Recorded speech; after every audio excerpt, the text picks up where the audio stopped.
এইভাবে কেটে নেব। প্রথমে আমটাকে পেস্ট করতে হবে, তো তার জন্য ছোট ছোটোভাবে এইভাবে টুকরো করে এইভাবে বের করে নেব।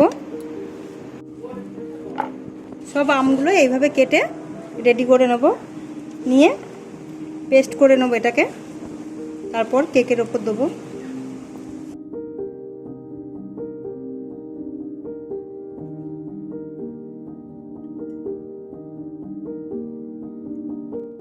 হ্যাপি হ্যাপি বিস্কুট নিয়েছি 4 প্যাকেট।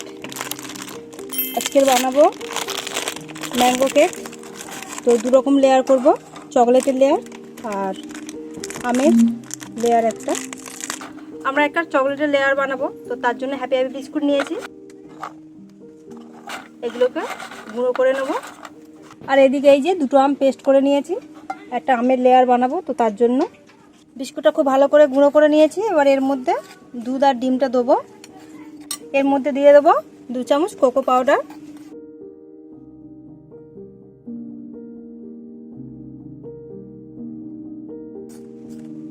আর একটু খুব ভালো করে মিশিয়ে নেবো একসাথে।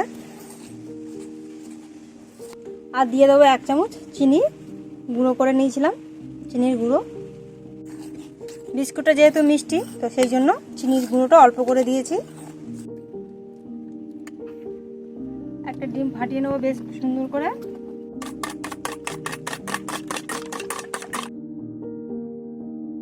এর মধ্যে দিয়ে দেবো দুধ,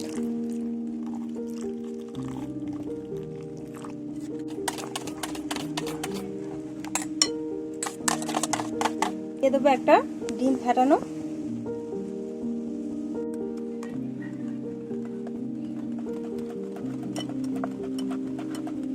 এর ওপর থেকে তেল দিয়ে দেবো যাতে তলাতে না লেগে যায়।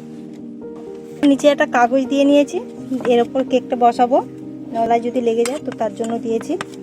আর তেলও লাগিয়ে নিয়েছি খুব ভালো করে। চামচ দিয়ে দিয়েছি ভ্যানিলা এসেন্স, এটা খুব ভালো করে ফাটিয়ে নেব। এবারে দিয়ে দেবো ব্যাটারটা। এখানে আমরা 2 কাপ ময়দা নিয়ে নিয়েছি, 1 চামচ বেকিং সোডা, 1 চামচ বেকিং পাউডার, আমের পেস্ট, 2টো আম পেস্ট করে রেখেছিলাম,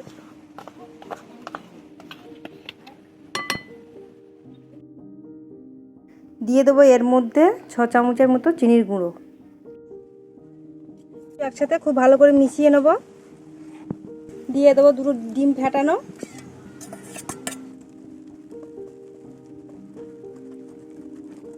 অল্প একটু দুধ,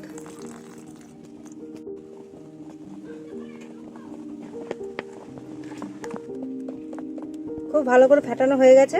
এটা আমরা সেকেন্ড লেয়ার বসিয়ে দিচ্ছি।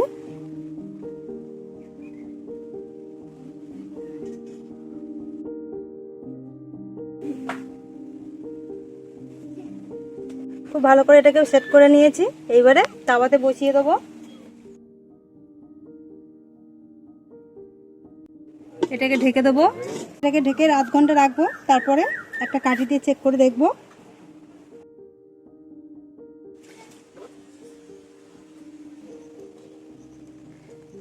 কেকটা খুব ভালো মতো ফুলে গেছে। একটা কাঠি দিয়ে চেক করে দেখি কীরকম, এর মধ্যে লাগছে না মোটেই। এটার উপর থেকে একটু সাজিয়ে দেবো, তাই একটু আমটাকে এইরকমভাবে কেটে নিচ্ছি।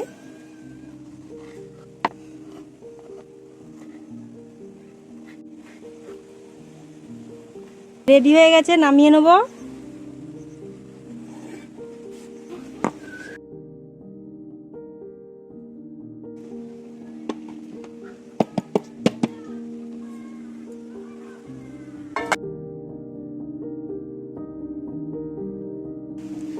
আমগুলোকে সুন্দর করে সাজিয়ে নেব।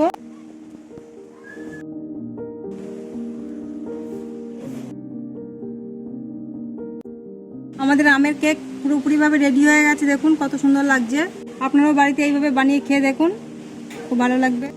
আর রেসিপিটা ভালো লাগলে অবশ্যই করে লাইক করে দেবেন, কমেন্টের মাধ্যমে জানাবেন কেমন রেসিপিটা লাগলো, আর অবশ্যই করে সাবস্ক্রাইবটা করবেন। সবাই ভালো থাকবেন, সুস্থ থাকবেন। আবার আসবো অন্য কোনো রেসিপি নিয়ে।